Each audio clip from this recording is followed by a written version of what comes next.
Tudor models were notoriously sold under list price for some time, and we now see they are now selling for over list price on the open market. In my hand here I've got both the Tudor Black Bay and the Rolex Daytona, both white Panda dials. As you can see from first impression, there's a slight difference in size. So the Tudor is 41mm in size, the Daytona is 40. But it looks much bigger, and the reason for this is because the bracelet and shoulders are much wider on the Tudor. It's a much thicker case and it's a much wider bracelet. If I just hold it to the side here, I'll just put the Daytona down. If you have a look at the Tudor, you'll see there on the side how thick the case is on the Tudor. If you look at the side of the bracelet, you'll see it's got rivets which have been put on each link as you go down the bracelet. So this is the latest release Daytona, released in 2016. It's the ceramic model. The predecessor to this was a stainless steel model with a stainless steel bezel. The one before that had an aluminium bezel. So if you take a look at the Tudor here, you'll see it's got an aluminium bezel. Now this is what the 1970s 6263 model had. It also had the dome glass, so you can see it's got slightly dome glass. This is actually sapphire crystal glass. The earlier one had the plexiglass or plastic glass, but you can see the nod to the old vintage. You can see the bezel, you can see the style of the dial. This is the Panda dial, so this is the reverse Panda being in black. This is the Panda being in white. So you can clearly see the difference there with the modern Daytona. So as you can see on the Daytona here, it's got ceramic bezel. The ceramic bezel is a modern bezel that's been put on all Rolex watches from around 2008 or 10. That's when they started, not just on the Daytona but on the other models. But in particular this one, it is very pleasing to the eye. It's got the polished shoulders, which again is different to the Tudor, which I'll show here. So that has the satin finish shoulders, slightly wider, which means it does look bigger on the wrist. If you compare bracelet sizes, you will see the difference in size of bracelet. See how much thicker the Tudor is compared to the Daytona, and also the Daytona has the polished center links. Now this for some people might be too dressy, or they want that dressy look.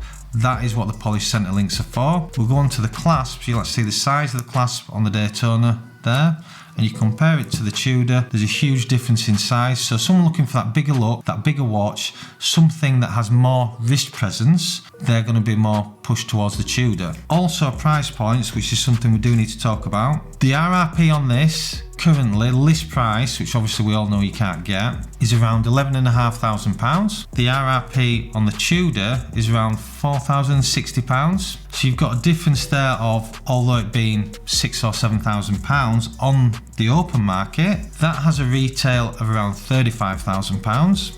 And that has a retail of around £6,000. So again, price point, budget, you know how much money you have to spend, what you get for your money. They are both waiting list watches, so that you used to actually have a waiting list of 11 years if you could get on the waiting list. I know for a fact from dealers near us and up and down the UK, that has a waiting list. They haven't given the length of time, but I know some ADs have at least 35 people on the list waiting for the watch, and I also know this particular dealership only get one a year. So you see how long the waiting list for both watches is. Both can be bought, they both can be bought on the open market, but there is obviously a price to pay for buying it today rather than waiting for it in however many years if you are lucky enough to get one. I think the next thing to do is try them on the wrist. Let's have a look, let's how they look and wear, and also see how comfy they are and compare them side by side. So first we'll put on the Tudor. So as you can see, wrist size there, don't know if you guys can see it. You know, it's a nice size watch. I mean, most men have a wrist size of between, I'd say 6 3/4 and 7 1/4. So very